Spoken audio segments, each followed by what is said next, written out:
하나님 말씀은 요한계시록 1장 1절입니다. 요한계시록 1장 1절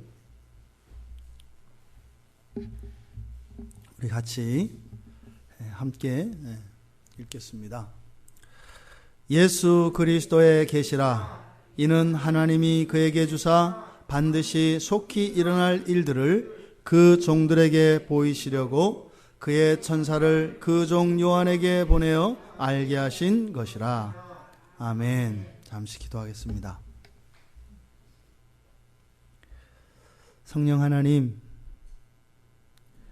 하나님께서 저희들에게 선물로 주신 이 성경의 마지막 책을 저희들이 함께 상고하고자 합니다. 이 안에 담겨 있는 하늘의 비밀들을 밝히 드러내어 보여주셔서 이 진리로 흔들리며 연약하였던 저희들의 믿음이 굳건하여지며 확정되어질 수 있도록 도와주시고, 우리를 구원하신 예수 그리스도의 참다운 신성의 영광이 무엇인지 알게 하여 주셔서 그리스도의 이름을 만홀히 여기거나 그리스도의 구원의 초청을 가볍게 여기는 일이 없도록 이 시간을 사용하여 주시옵소서. 구원의 확신에 거하게 하여 주시고, 교회의 영광이 무엇인지 알게 하여 주시고, 우리를 구원하신 그 구원의 근거이시며 능력이신 예수 그리스도가 누구인지 더욱 분명히 알게 하여 주시되, 이 땅을 참다운 신자로 살아갈 수 있도록, 또한 그렇게 살아가는 것이 저희들에게 얼마나 중요한 일이며 의미 있는 일이고 가치 있는 일인지를 알아 저희들의 일상생활 속에서 저희들의 신앙을 포기하고 저희들의 신앙을 배반하였던 지금까지의 삶과 구별되어지는 분기점이 되어질 수 있도록 은혜를 더하여 주시옵소서. 감사하며 예수님의 이름으로 기도드리옵나이다. 아멘. 요한계시록을 우리가 금요일마다 살펴보려고 합니다. 저도 요한계시록은 처음 이렇게 강해를 처음 해보는 것이어서 실제로 요한계시록에 대한 전체적인 이해가 제 머릿속에 있지 않습니다. 설교를 하면서 경험하는 것은 제가 혼자 말씀을 묵상하는 것과 설교를 준비하는 것 사이에는 엄청난 차이가 있습니다. 설교는 교회를 위하여 주시는 하나님의 또 다른 계시의 방편이시기 때문에 설교를 준비할 때 성경에 감추어진 그런 비밀들이 생각하지도 못했던 그러한 진리들이 발견되어지는 걸 보게 됩니다. 그래서 요한계시록에 대해서 저도 사실은 그렇게 자신이 없는 책이기도 하고 그렇게 많이 공부할 기회도 없었기 때문에 부담이 되는 책이었습니다. 하지만 우리가 함께 우리 평촌 광야교회에 하나님이 주시는 말씀으로 알고 저 또한 하나님의 인도하심을 조차 한 구절 한 구절 함께 가려고 합니다.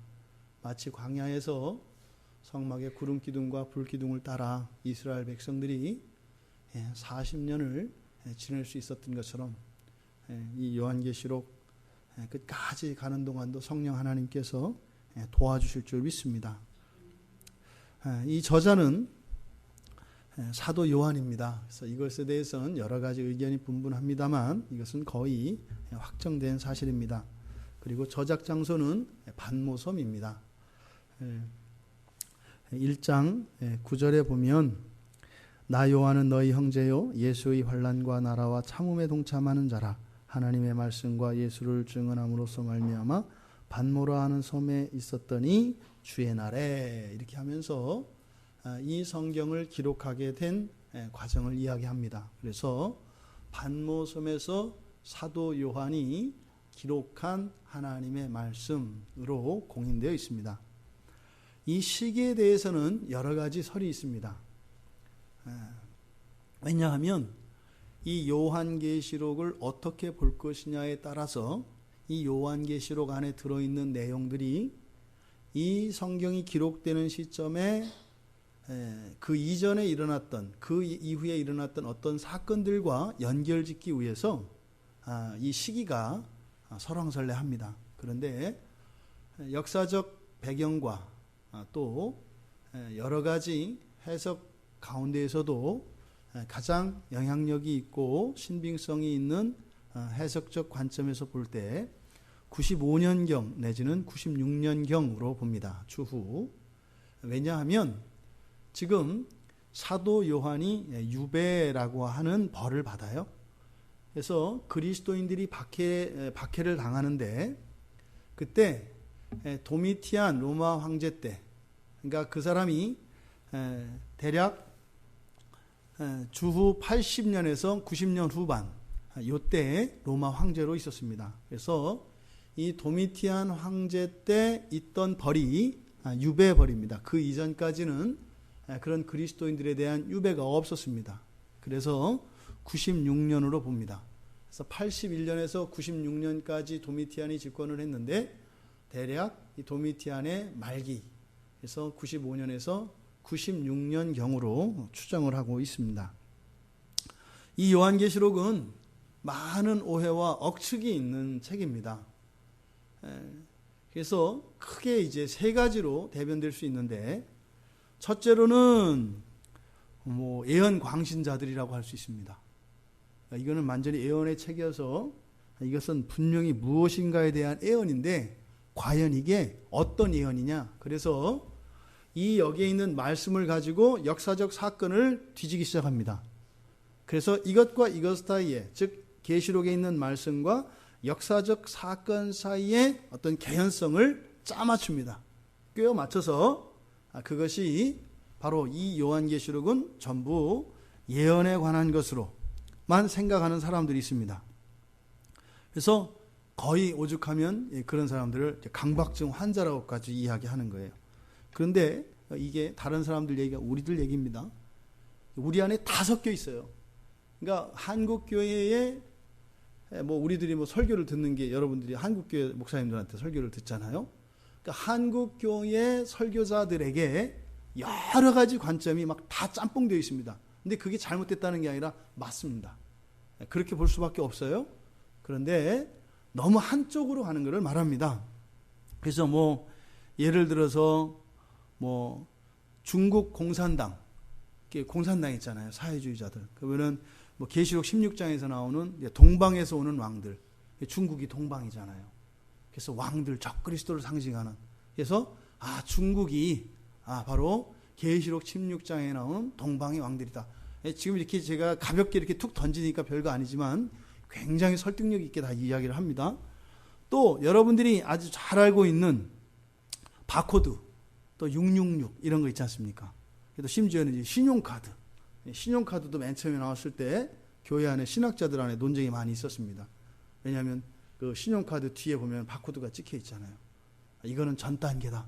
몸에 받기 위해서 이 플라스틱 카드에다가 바코드를 찍어서 결국에는 이게 몸에 받게 될 것이다. 근데 맞아가고 있어요. 그게 또 이렇게 이루어져 가고 있어요. 그러니까 이런 것들을 아주 무시할 수는 없다 이 말입니다. 그런데 지금 여기서 말씀드리는 예언 광신자들이라는 것은 모든 것을 다 그렇게 가려고 하는 거예요. 그러니까 어떻게 돼요? 목사들은 점쟁이가 되고 예언해 주시옵소서. 그래서 그 예언 따라 사는 사람들이 돼요. 그러면 기독교 샤머니즘이 됩니다. 이런 사람들이 바로 이 요한계시록을 많이 이용합니다. 그리고 요한계시록 13장 18절에 나오는 짐승의 수 666 있지 않습니까? 대표적인, 이게 아주 논란이 많은 건데, 이거를 역사 속에 있었던 히틀러였다, 무솔리니였다, 파쇼 정권에, 또 어떤 경우는 영국의 키신저라고도 합니다. 키신저였다. 또 그 옛날 러시아 이전에, 러시아 연방되기 이전에 소련의 마지막 대통령이었던 이제 고르바초프였다. 이제 요즘에는 굉장히 강대국의 대통령 누구다. 이런 일들이 많이 합니다. 심지어는 어느 종교 지도자다. 이런 식으로 이것을 오해하는 그런 사람들이 있습니다. 그래서 많은 역사 속에 실존하였던 이런 권력자들, 이 권력자들을 적그리스도로 계속 연결시키려고 하는 그런 시도가 많이 있었습니다. 그래서 유럽 공동체 EU가 맨 처음에 만들어질 때 이거 봐라, 드디어 됐다 해가지고 막 했었거든요. 근데 지금 뭐 영국이 곧 탈퇴할 것 같은데, 어쨌든 이런 극단에 치우친 사람들이 있는가 하면, 또 한편으로는 계시록에 보면은 기괴한 상징들이 많이 나오죠. 무슨 말인지 모릅니다. 상상도 안 되는 그림들이 막 나와요. 실제로 이게 우리가 이렇게 읽고 이렇게 합니다만 그림이 안 그려져요. 그걸 실제로 뭐 인형으로 만들거나 이렇게 그림으로 그려봐도 화가들도 못 그린답니다. 계시록에 나오는 이런 상징들을. 그러니까 뭐 여기에 있는 이런 기괴한 상징들, 이런 것들을 가지고 사실은 공포감을 조성하는 거예요. 그래서 어떻게? 그리스도인들을 교화할 목적으로 이 성경책이 편집된 것이다. 이렇게 얘기하는 엉뚱한 얘기를 하는 사람들이 있습니다. 그게 뭐예요? 신자들의 신앙이 자꾸 이렇게 벗어나지 못하도록 해서 겁을 줘서 그 신앙을 끝까지 붙들지 않으면 두려움 속에서, 두려움을 이용해서 그 신앙을 붙들게 하려고 한다. 이걸 잘 쓰는 사람들이 있죠. 이단들이죠. 이단들이 이 방법을 씁니다. 굉장히 아주 효과적입니다. 실제로. 이것을 가지고 여러 가지 교묘하게 성경을 푼다고 하면서 이제 여기서 벗어나면 안 되는, 그래서 꼼짝달싹 못하게 하는 이런 일들을 하게 됩니다. 그래서 열심히 하면 정말로 하나님이 특별한 상을 주는, 그러니까 이런 이단들 중에 하나가 계시록과는 조금 상관이 없습니다만은 이슬람 같은 사람들이에요. 무슬림들이 폭탄을 들고 자살하는 이유가 뭐예요? 구원 때문에 그러거든요. 이슬람에는 구원의 확신이 없어요. 나중에 가봐야 알아요. 이슬람에서는 죽어봐야 알거든요. 그런데 확실한 구원이 딱 하나 있습니다. 순교자입니다. 순교자라는 게 다른 것도 아니에요. 알라를 위하여 죽으면 순교자예요. 그러니까 지금도 이 자살 특공대가 줄 서서 기다려 있다니까요. 우리나라 요즘 젊은 남자 형제들이 군대 가기 어렵다고 하는 것처럼 취업난 때문에 군대를 피신하는 게 아니라 거기는 자기 자신의 구원과 가족의 구원의 확신을 위해서 폭탄을 들고 이 한 몸 바치겠다라고 하는 사람들이 줄 서 있습니다. 그런데 그것과 좀 다른 양상으로 이단들에게 있어서 이러한 요한계시록을 통해서 공포감을 조성해서 그들에게 협박함으로써 그들로 하여금 그 이단에 절대적으로 맹종하게 하는 그런 일들을 지금도 하고 있습니다. 지금 이 두 가지의 경우들을 보면 이런 성경 안에 분명한 예언적 기능, 이 요한계시록 안에는 이런 예언들과 이런 상징들이 들어 있습니다. 그래서 분명 미래에 대한 예언도 있고요. 또 이러한 상징들이 의미하는 바가 분명히 있습니다. 하지만 그렇게 상징과 예언들로만 되어 있는 책은 아닙니다. 요한계시록이라 하는 것이, 이것은 또 그때 당시의 문학, 이런 문학적 기법을 사용하여서 그때 당시의 사람들에게는 이해되어지는 이런 은유들이 또 들어가 있기 때문입니다. 실제로 이 666은 누구를 의미해요? 헬라어에서는 알파벳 숫자를 알파벳으로 나타날 수가 있거든요. 그래서 당시 로마 황제들을 알파벳을 숫자로 바꿀 수가 있어요. 예를 들어서 우리가 기억을 1이라고 정하고 기억, 니은, 디귿, 리을, 살 이렇게 해서 1, 2, 3, 4, 5를 붙이는 거예요. 그리고 0을 붙이고 그래서 10, 100, 1000을 만드는 겁니다. 그러면 전혀 우리에게는 아무런 의미 없는 알파벳, 자모음을 나열하면 그 자모음에 숫자를 갖다 붙이면 그 합이 얼마 일정한 수가 되겠죠. 이렇게 해서 사람의 이름을 나타낼 수 있습니다. 그러니까 이건 아주 초보적인 암호지요. 그래서 실제로 이 666이라고 하는 것은 당시의 지도자들, 로마 통치자들을 의미하는 뜻입니다. 근데 그게 이제 누구냐? 그래서 영적으로 물론 해석할 가치는 충분히 있죠. 이렇게 여기에 쓰인 상징들이나 이런 것들은 그래서 그렇게 매우 추상적이고 이것은 뭐 영적인 지식으로서만 이해되어지냐면 그렇지 않다 이 말입니다. 분명히 이해되어질 수 있는 그런 부분이 또 많이 있다라는 겁니다. 세 번째로는 앞서서 말씀하였던 이 두 가지 경우, 지나치게 그 광신자와 같은 그 예언 광신자와 같은 그런 잘못된, 편향된 그런 사람들, 또 하나는 이러한 상징들을 통해서 공포감을 조성해서 성도들을 가르치고 교화하려고 한다고 하는 이러한 교화의 목적을 가지고 있다라고 하는 또 다른 극단적인 이런 것들은 주로 이단들 안에서 많이 사용되어집니다. 요한계시록을 볼 때 요즘에. 그런데 우리 흔히 말하는 정통교회라고 하는 건전한 이 기독교 교단 안에 있는 교회들에서는 정반대지요. 앞에 두 가지는 너무 지나친 경우라면 정통교회 안에서는 정반대로 너무 등한시하거나 터부시하는 경향이 있습니다. 계시록 아마 여러분들 한번 실험 한번 해보십시오. 우리 교회 금요일마다 요한계시록 강의한다 했을 때 주변 사람들의 반응이 어떤지 한번 봐보세요.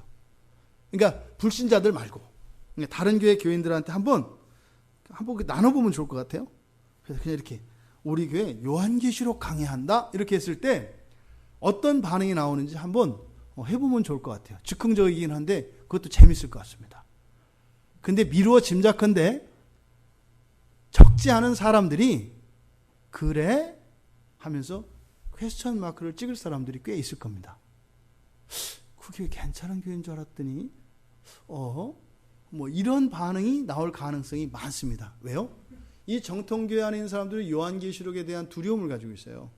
심지어는 터부시하는 경향까지 있습니다. 그러니까 계시록은 뭐예요? 그냥 잠잠하고 덮으면 안 돼요. 그 얘기하면 안 되는 거예요. 그냥 그대로 두고 그거 없어도 안 그래도 뭐 앞에 책도 뭐 평생 못 읽는데 뭐 굳이 끝에까지 가가지고 그럴 필요 있는가?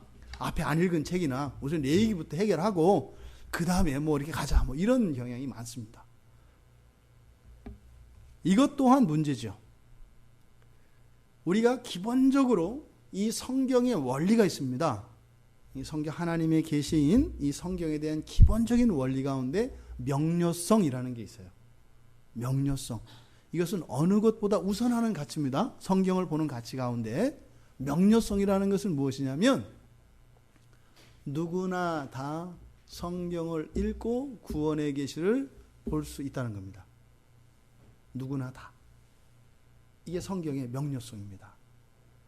그래서 이거는 헷갈리고 이런 것이 아니라 분명하게 누구나 다 알 수 있도록 쓰여진 책이 바로 성경 계시라는 겁니다.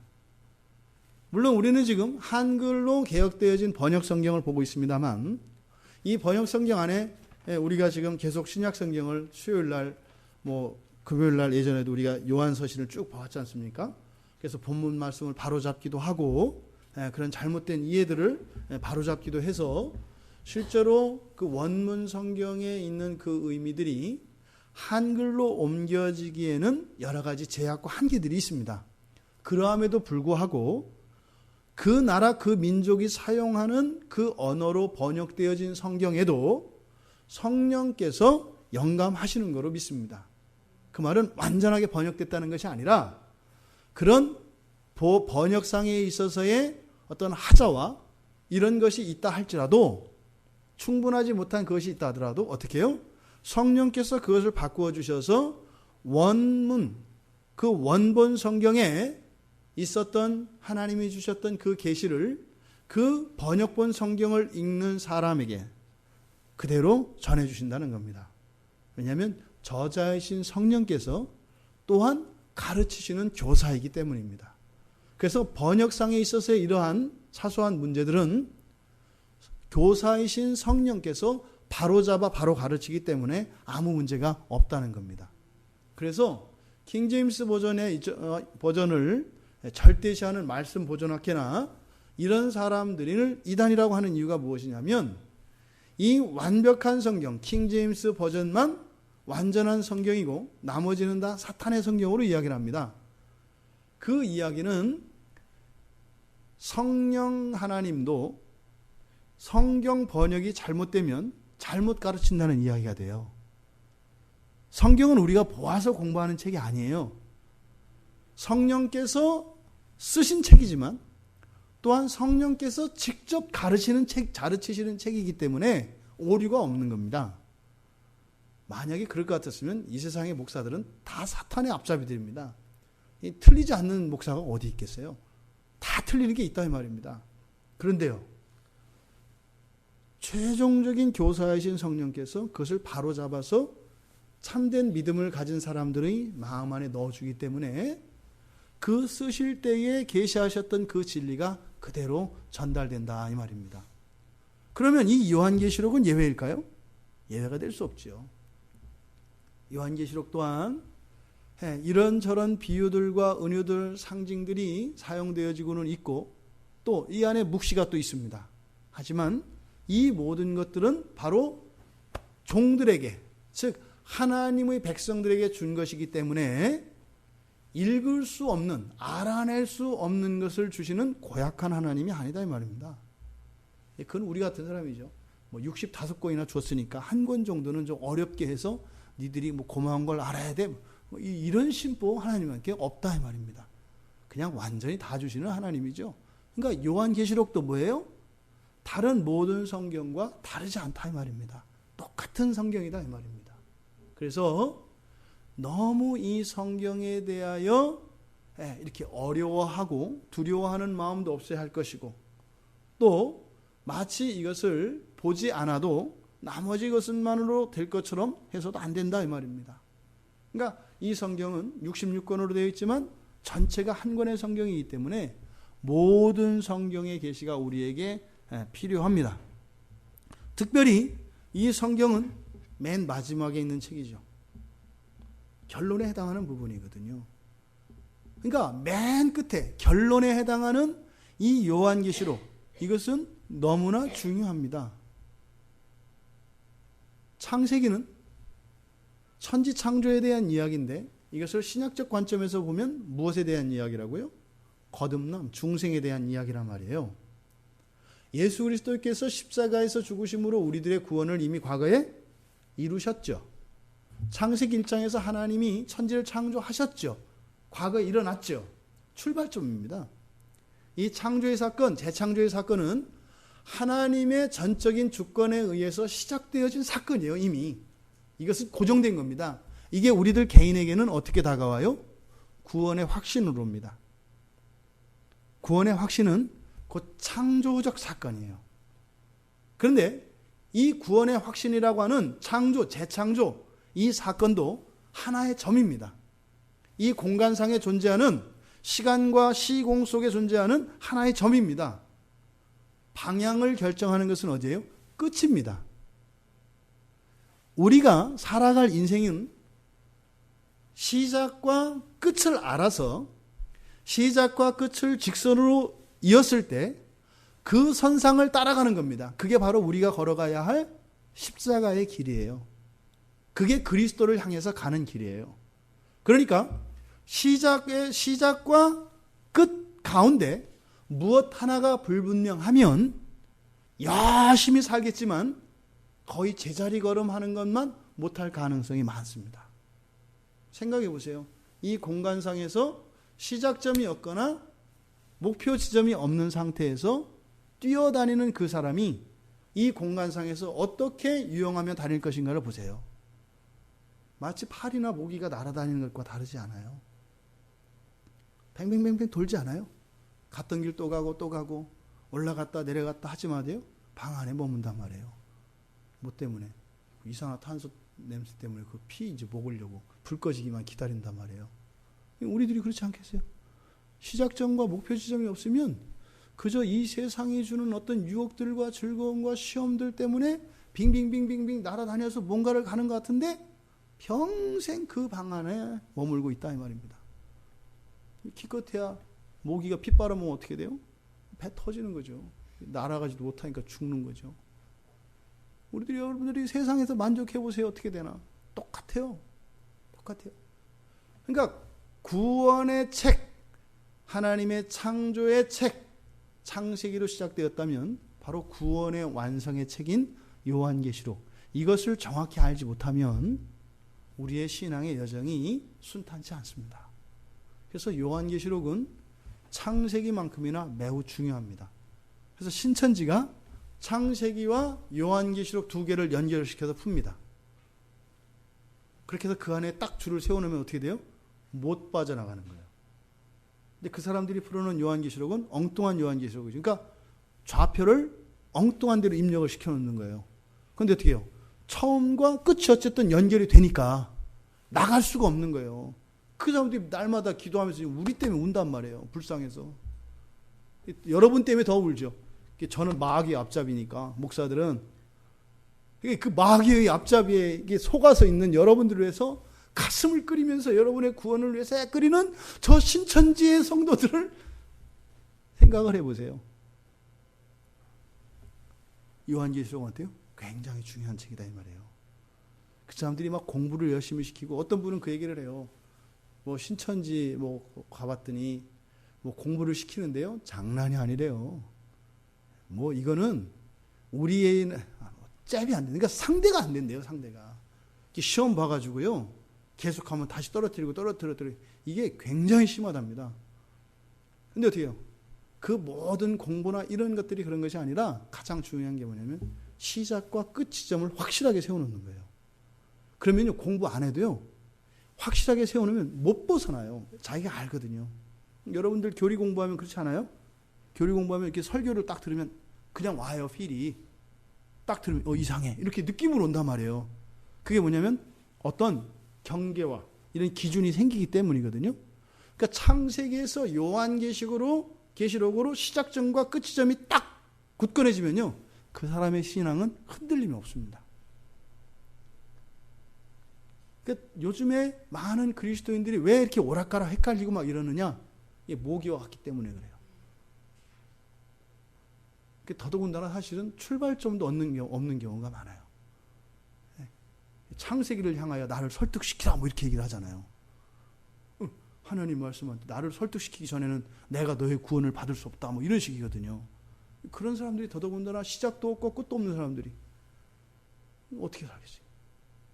그러니까 이 요한계시록은 우리가 그냥 넘어갈 수 없는, 그래서 반드시 읽어내고 또 이 안에 있는 진리들을 붙잡고 가야 되는 중요한 성경책이다.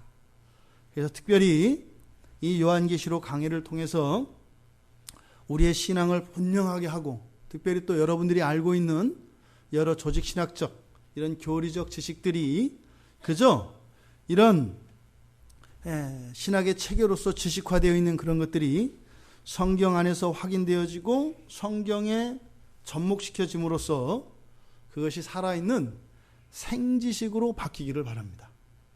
이런 교리적 지식들과 이런 신앙 고백적 이런 진술들이 정말 살아있는 여러분들의 피가 되고 여러분들의 세포가 되고 힘줄이 되고 근육이 되기를 바랍니다. 그것도 이렇게 경직되지 않은 근육. 잘못 경직되면 척추가 휩니다.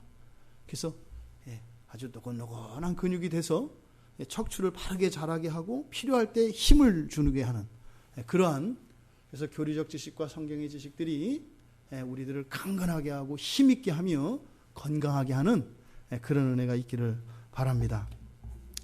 이 요한계시록의 특징을 먼저 우리가 살펴보자면, 이 요한계시록은 성경에 있는 책들 가운데 매우 독특한 책입니다. 그래서 특별히 이 요한계시록이 기록되어진 이 양식은 세 가지 양식이 합쳐져 있습니다. 그래서 이게 이제 막 굉장히 혼란스러운 거예요. 첫째로는 서신서입니다. 서신서의 형식을 취하고 있어요. 그러니까 우리가 이 글을 읽을 때 어떻게 해요? 한 편의 또 하나의 편지로 우리가 읽어야 한다 이 말입니다. 편지입니다. 또 이것은 예언의 책입니다. 또 이것은 묵시의 책, 그러니까 묵시와 계시 같은 말입니다. 묵시의 책입니다. 그래서 편지이면서 예언의 글이면서 또한 묵시의 글입니다. 이 세 가지 양식이 함께 사용되고 있는 것이 이 요한계시록입니다. 여기서 이 편지라고 하는 것은 이때 당시에 가장 기본적인 편지의 형식, 즉 누가 누구에게 보내고 그리고 인사말이 들어가고 하는 이것인 전형적인 서신서의 형식글입니다. 그렇게 되어 있죠. 그래서 누가 요한이 종들에게 무엇을 그렇게 하면서 뭐뭐 하노라 하는 인사를 합니다. 이것이 바로 편지글이라는 증거입니다. 두 번째로는 이 계시와 예언에 관한 것인데 그 계시하고 예언이 뭐가 틀리냐? 묵시, 계시 같은 말입니다. 묵시나 계시나 같은 말인데 이것은 어떤 뜻이냐면 감추어져 있는, 그러니까 어떤 휘장으로 덮개로 가리워져 있는 것. 그래서 보여요, 안 보여요? 안 보이는 것. 다시 말해 사람의 지식과 사람의 감각으로 알 수 없는 것. 하지만 하나님이 보여주시는 것. 이게 계시, 묵시입니다. 그러니까 이것은 하나님이 직접 풀어주지 않으시면 알 수 없는 이런 겁니다.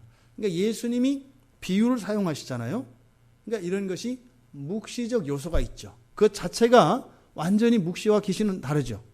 왜냐하면 그 비유라고 하는 것은 우리가 알아들을 수 있잖아요. 그런데 그 안에 영적 진리가 감춰져 있지 않습니까?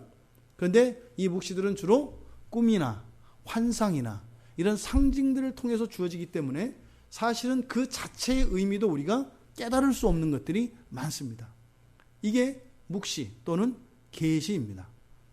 잘 아는 것 같이 여러 가지 이제 두루마리 환상이라든지 뿔 달린 짐승, 이런 많은 이런 말들, 많은 환상들과 상징들이 많이 나오죠. 이것들이 바로 이제 묵시의 요소들입니다. 그런데 이 묵시는 계시문학, 묵시문학, 이것은 뭘 말하냐면 구약 성경에서 선지서 있잖아요. 선지서 가운데 또 일부의 선지서들이 묵시를 담은 책들입니다. 지금 우리들이 보고 있는 이 성경, 그러니까 구약 히브리어 성경과 신약 헬라어 성경을 보고 있는데 보통 이것은 우리들이 지금 대부분 이 성경의 분류 66권으로 되어 있는, 그리고 여러분들이 알고 있는 성경의 분류 있잖아요. 그래서 모세오경, 토라, 율법서, 그렇죠? 그 다음에 역사서, 선지서, 그 다음에 시가서 하는 이런 분류들이 있지 않습니까? 그것은 원래 히브리 성경의 분류에 따른 것이 아닙니다. 이게 70인역으로 헬라어 성경으로 바뀌면서 그때 다시 이것이 재편돼요. 그래서 히브리, 원래 구약에서 히브리 성경은 세 가지입니다. 세 가지. 율법서가 있고 선지서가 있고 그 다음에 성문서들, 이렇게 크게 세 수로 나뉩니다. 그런데 지금 우리가 나누고 있는 이런 5가지 분류 가운데 역사서로 우리가 알고 있는 책들 있잖아요. 역사서의 시작이 뭐죠? 구약에서 여호수아잖아요. 그렇죠? 여호수아도 선지자입니다. 그래서 원 히브리 성경에서는 우리가 역사서로 알고 있는 여호수아에서 쭉 이어지는 역대기를 빼고 열왕기 이런 모든 것들을 다 선지서 안에 들어가 있습니다. 다니엘서 하나만 빼고. 다니엘서는 성문서에 들어가 있어요. 왜냐하면 그것이 분류되고 난 이후에 다니엘서가 성경 안으로 기록되었기 때문에 내용은 선지서임에도 불구하고 성문서 안에, 성문서 두루마기 안에 들어가 있어요. 다니엘서만. 그게 원래 히브리 성경의 분류거든요. 그래서 이 선지서들, 우리가 알고 있는 역대기를 제외한 대부분의 역사서들과 여러분이 알고 있는 5개의 대선지서와 나머지 12개의 소선지서, 이 모든 것들이 다 선지서입니다. 그러니까 선지자들에게 하나님이 주신 말씀이라는 뜻이에요. 그런데 선지자들에게 하나님이 말씀을 주실 때 예언을 하게 하십니다. 되어질 일들을. 또 한편으로는 묵시를 주세요. 그래서 그 성경, 즉 선지서 가운데에서 묵시로 되어져 있는 성경이 대표적인 게 에스겔, 다니엘, 스가랴죠. 그리고 실제로 소선지서 가운데 오바댜나 미가나 나움, 하박국도 그 선지자들에게 하나님이 말씀을 주실 때 묵시니 받아 적으라 합니다. 그들에게도 묵시라는 말을 사용합니다. 그래서 구약에 있는 이런 묵시와 같은 책이 또한 요한계시록이다 이 말입니다. 그러니까 뭐예요? 이것은 감추어져 있는 것이고 하나님이 보여주시지 않으면 알 수 없는 내용을 담고 있다 이 말입니다. 그런데 책으로 기록했잖아요. 가르쳐 주신 거예요. 묵시라고 하는 것은 뭐예요? 지금 하나님이 우리에게 가르쳐 주시는 계시의 방법을 묵시라고 하는 거예요. 그러니까 도저히 알 수 없는 것을 이런 상징과 환상들을 통해서 가르쳐 주시는 것. 그러니까 가르쳐 주셨으니까 우리는요, 알 수 있다 이 말입니다. 그러니까 그것은 당시의 시대의 언어로 알아낼 수도 있고 또 구약의 언어를 가지고도 알아낼 수 있습니다. 독특한 것은 이 요한계시록 안에 구약 성경의 말씀을 인용한 구절이 단 하나도 없습니다. 단 한 구절도 구약 성경에 있는 어떤 구절을 인용한 적이 없어요. 그런데 요한계시록의 거의 절반은 구약을 인용하고 있습니다. 구약에 있는 사건들과 구약에 있는 내용들을 그대로 가져다 쓰는데 그대로 옮겨 쓰지는 않는다 이 말이에요. 그래서 절반 이상이 구약을 인용했음에도 불구하고 직접적으로 그대로 인용한 것은 하나도 없습니다. 그 다음에 예언, 그건 또 예언의 책이라는 것은 또 뭐냐? 이것은 역사 과정에 실현되는 말씀을 말합니다. 역사 과정이라고 하는 것은 우리의 이 시간 속에 하나님의 말씀이, 그러니까 이루어질 일들에 대한 하나님의 말씀이라는 뜻이에요. 근데 이것은 뭐 동쪽으로 이사 갈까요? 서쪽으로 이사 갈까요? 이런 것이 아니라 뭐 어느 집을 살까요? 뭐 어디 땅을 살까요? 뭐 이딴 예언이 아니라 구원의 계시에 관한 것입니다. 하나님이 예수 그리스도를 통하여 어떻게 이 구속의 일들을 이룰 것인가에 대한 그런 예언들입니다. 그러니까 이 구원이라고 하는 엄청난 우주론적 주제에 대한 예언을 말하는 거지 개인의 일 신상에 대한 그런 예언이 아닙니다. 물론 성경에 보면 예언이 나오죠. 어떻게 하면 너는 어떻게 될 것이다 라고 하는. 근데 그 사건들이 바로 뭐라는 거예요? 그 사건들 자체에 중점이 있는 것이 아니라 바로 구속사와 관계되어져 있는 사건들이다 이 말입니다. 그러니까 신약에서도 우리에게 있는 예언의 방언, 이게 그냥 모든 개인사에 있어서 사람들이 이렇게 이거 하는 게 좋겠다 저거 하는 게 좋겠다 이렇게 판단해주고 결정해주는 그런 예언이 아니에요. 예언은 구속사와 관계되어 있다. 그래서 과거에는 이러한 예언은 앞서 말씀드린 것처럼 선지서 안에 들어있는 것들이 예언입니다. 그 가운데 바로 위에서 묵시서들이 또 있다고 그랬고, 그러니까 구약에서는 하나님의 그 예언을 전하는 사람들이 누구예요? 선지자들이잖아요. 신약에서는 그 하나님의 예언을 말하는 사람들이 누구예요? 설교자들이에요.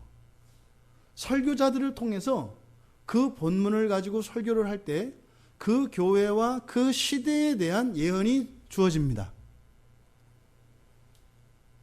그래서 동일한 본문을 가지고 동일한 설교는 있을 수 있다 없다? 없어요. 불가능해요. 동일한 본문을 가지고 동일하게 설교했다는 것은 무슨 뜻이에요?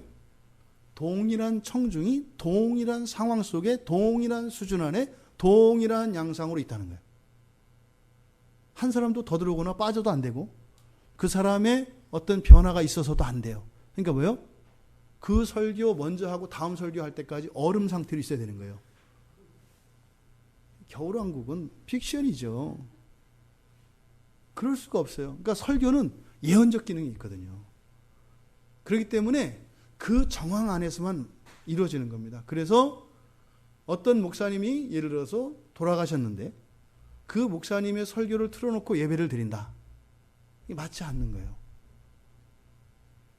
또 과거에 어떤 부흥사 목사님들이 동일한 설교를 동일한 교회에 하고 다녀요. 그럴 수 있어요. 왜요? 그 시대 상황에 주는 하나님의 예언일 수 있어요. 근데 10년 뒤에 그 설교를 똑같이 하고 있어요. 그럼 이거 문제가 되는 거예요. 그건 아닌 거예요. 그러니까 이 설교에는 이런 예언적 기능이 있다 이 말입니다. 그래서 달라지는 거예요. 그래서 설교는 항상 그 시대와 그 시대적 상황이라고 하는 컨텍스트 안에 주어지는 하나님의 독특한 계시의 말씀입니다. 그래서 성경 공부하는 것과 설교는 달라요. 그래서 이런 예언이 설교자들을 통해서 주어지는 겁니다. 그래서 여러분들은 성경 공부 외에 설교를 들어야 되는 거예요. 그 일을 위해서 목사들이 안수를 받고 기름 부음을 받는 겁니다. 근데 그걸 모르면 이제는 이제 뭐 무교회주의 뭐 이렇게 해서 내가 목사님보다 공부 잘해 이렇게 나가는 거죠. 시험 보면 내가 점수도 높아. 그게 무슨 말인지 모르는 거예요. 그러니까 이 기독교 신앙 안에 있는 신비와 여전히 그 구원에 대한 하나님이 주시는 그 예언적 기능을 그거를 간과하는 게 된다 이 말입니다. 바로 이 요한계시록에는 또 이러한 예언적 그런 말씀들이 있다. 그래서 구약에서는 선지자들이 그 선지자들이 속해 있던 그 시대에 주는 말씀이었습니다. 그런데 신약에서는 목회자들을 통하여 하나님께서 세상과 교회를 향해 주시는 말씀입니다. 그래서 그 말씀 앞에 우리가 순종하고 불순종하면 이미 구약 안에서 일어났던 그런 역사의 그런 반복을 경험하게 됩니다. 이렇게 요한계시록은 여러 양식글이 한데 어우러져 있기 때문에 해석하는데 어려움이 있는 것은 틀림없습니다. 그래서 성경의 어떤 책보다도 굉장히 다양한 견해들 그리고 그것들에 대해서 가장 자신 있게 주장하기도 하고 그런 한편 가장 자신 없는 게 또한 요한계시록이기도 합니다. 그래서 우기기로 작정하면은 뭐 그거는 장사 없는 거예요. 왜냐하면 이 요한계시록은 완전히 어디서가 뭐다, 이건 묵시다, 예언이다, 뭐 편지다라고 하는 이것을 정확히 얘기할 수 없거든요. 또 여기 이제 뭐 숫자들과 이런 상징들이 나오는데 대체적으로 구약에서 구약의 어느 본문을 배경으로 하고 있는가를 알아내면 그 의미를 찾아낼 수 있습니다. 그런데 그거를 또 다른 본문과 연결시킬 수도 있거든요. 그럼 다르게 이것을 해석할 가능성도 있어요. 그러니까 이렇게 하여튼 뭐 다양한 그런 해석들이 나오는 게 바로 이 요한계시록이 여러 양식글들을 포함하고 있으며 또한 구약을 인용을 하되 구약을 온전히 이용하지 않고 구약만을 사용하기 때문에 구체적으로 구약의 어떤 정확한 그 사건 지점을 분명하게 못 박을 수 없기 때문에 여러 가지 해석들이 나올 수 있다 이 말입니다. 그래서 정말 요한계시록을 우리에게 하나님께서 주셨으니까 이것을 밝히 깨닫게 해줄 수 있습니다. 그래서 어렵다, 할 수 없다. 또 요한계시록 설교하는 분들을 제가 이제 몇 분 쭉 들어봤더니 처음에 서론에서 다 하는 말이 그거예요. 요한계시록 절대 어렵지 않다. 무지 어려워요. 그러니까 이게 그 뭐 말씀의 의도는 알겠는데, 그래서 뭐 따라해라. 요한계시록 어렵다, 쉽다, 뭐 이렇게 막 하더라고요. 안 쉬워요. 그렇게 다른 성경도 쉬운 성경이 없는데 물론 알 수는 있어요. 근데 그렇게 녹록한 성경이 아닌 건 틀림없으니까 어려운 건 어렵다고 하고 하지만 불가능한 거 아니다. 알 수 있다. 분명히 하나님이 열어주실 거다. 어떻게? 성령께서 인도해 주셔야 돼요. 그래서 제가 얼마나 긴장했으면 여러분들한테 기도해 달라고 단체를 이렇게 부탁을 드리게 기도해 주세요. 정말로. 저도 굉장히 기대가 큽니다. 이 요한계시록은 예전부터 늘 이렇게 힐끗힐끗 넘보던 그 담장 안에 있는 그 18살 먹은 아가씨였거든요. 너무 궁금하고 보고 싶고 그런데 설레서 못 가는 거예요. 그것도 그 마음이 또 어떨지도 모르고 괜히 갔다가 이거 저 딱지 맞으면 이게 다음에 후유증이 있을까봐 함부로 문을 못 열었던 성경이 요한계시록입니다. 근데 어쨌든 그동안 설교를 준비하면서 주셨던 하나님의 특별한 은혜들에 대해서 믿고 동일한 은혜를 주실 것을 믿고 저도 과감히 이제 문을 열고 들어온 겁니다. 좋은 일이 일어날 겁니다. 뭐 다 큰 처녀 총각이 만나서 뭐 하겠어요? 뭐 결혼하지 않겠어요? 아마 이 계시록을 통해서 하나님이 주신 특별한 은혜가 있을 것으로 믿습니다. 이 요한계시록 그러함에도 불구하고 요한계시록이 다루고 있는 주제들이 있습니다. 첫 번째는 교리적 주제들이 있고 두 번째로는 실천적인 주제들이 있습니다. 교리적인 주제가 뭘까요? 예수님은 반드시 뭐 하신다?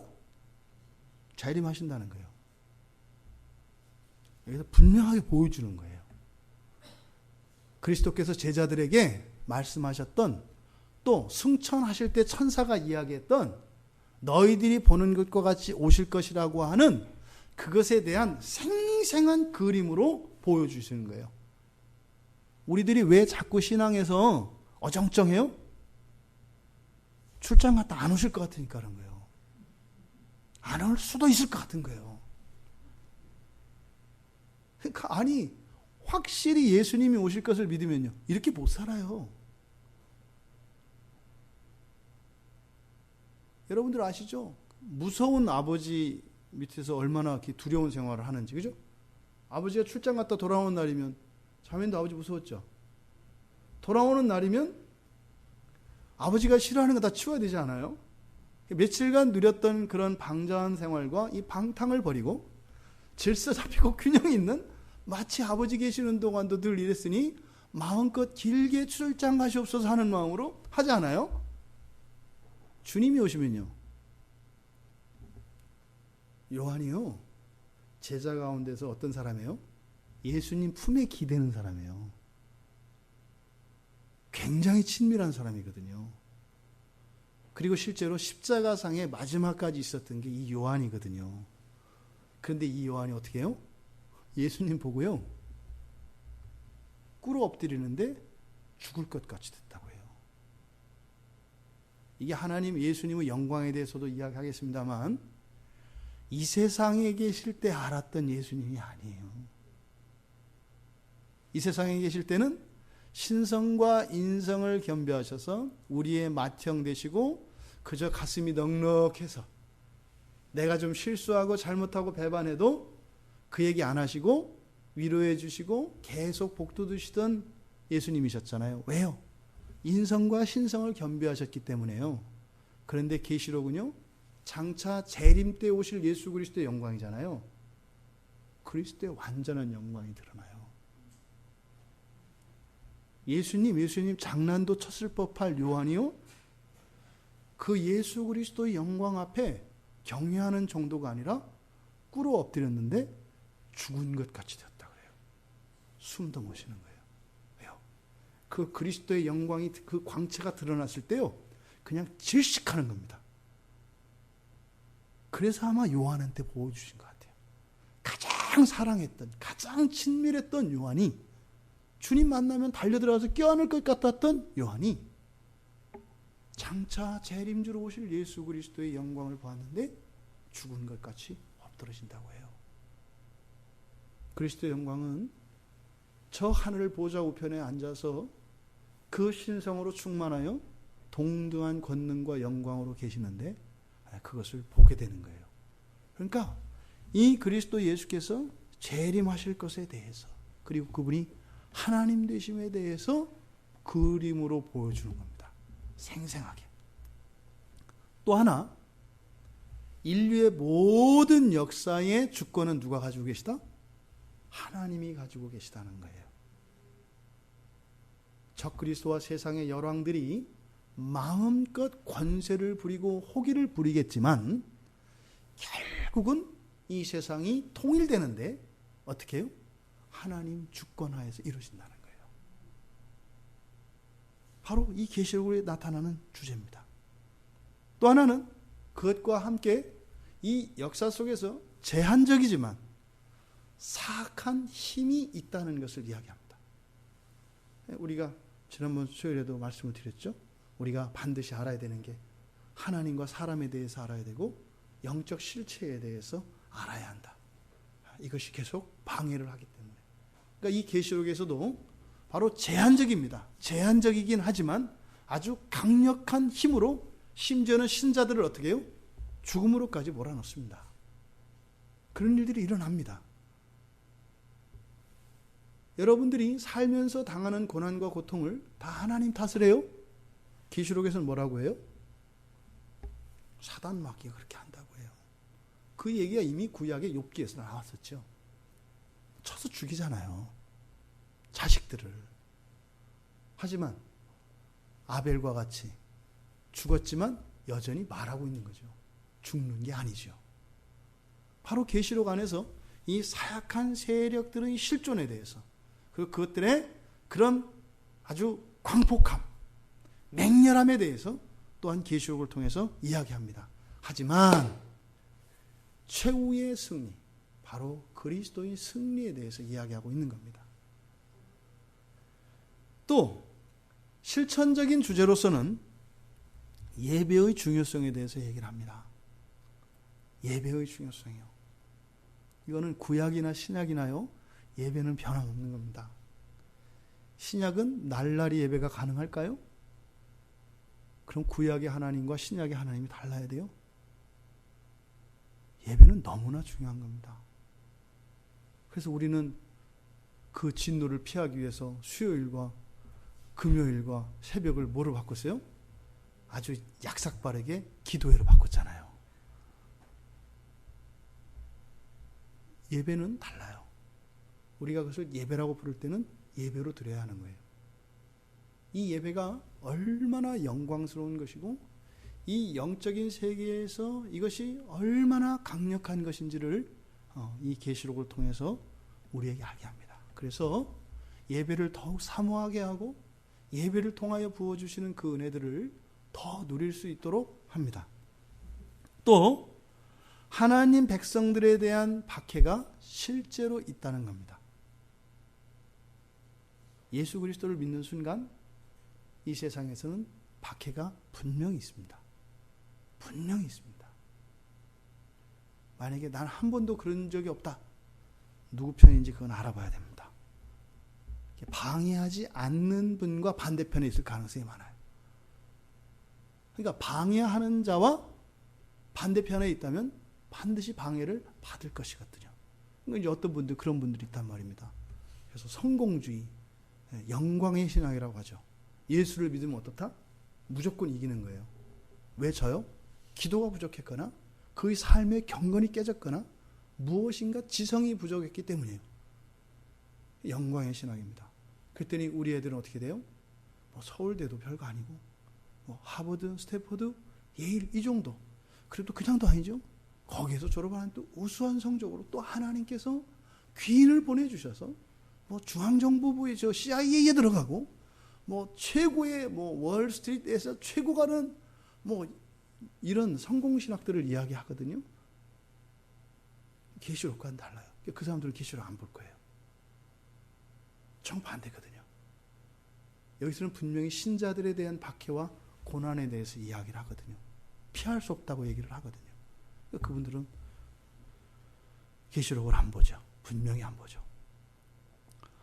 또 실천적인 주제로 미지근한 그리스도인들, 요 핑계 저 핑계 대고 기름챙이 마냥 뺀질거리고 뭐 자신이 뭐 이런저런 아주 그럴듯한 핑계를 대면서 신앙의 의무를 게을리하고 하나님이 주신 그 말씀들을 뭐 그때그때마다 그냥 거절하고 거부하는 이런 그리스도인들에게 왜 회개해야 되는가 하는 회개의 절대적 필요성을 가르쳐 줍니다.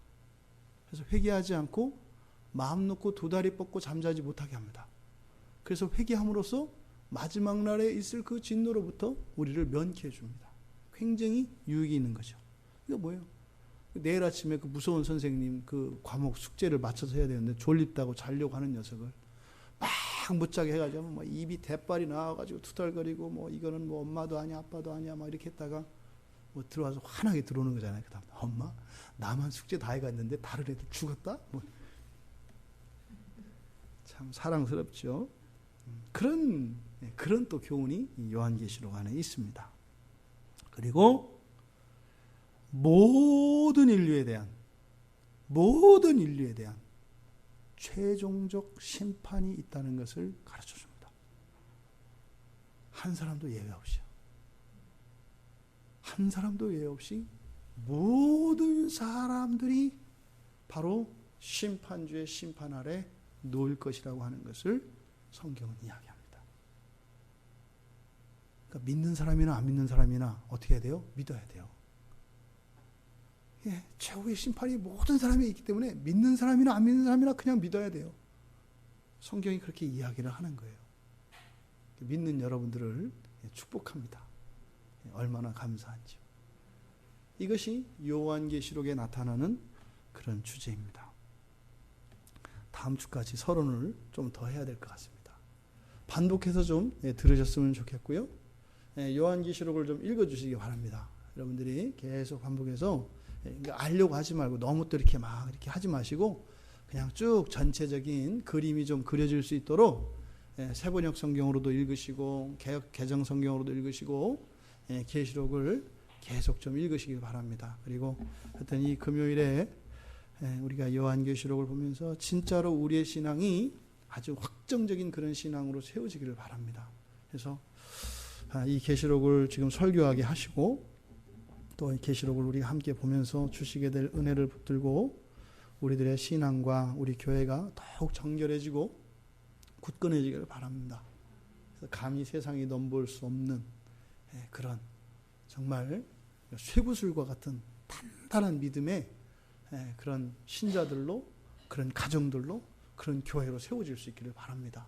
그래서 퍼석퍼석한 세상이 우리하고 부딪히면 퍽퍽 나가 떨어지고 쩍쩍 금이 가도록 그래서 우리들을 두려워하는 마귀들이 두려워하는 그런 일들이 일어나기를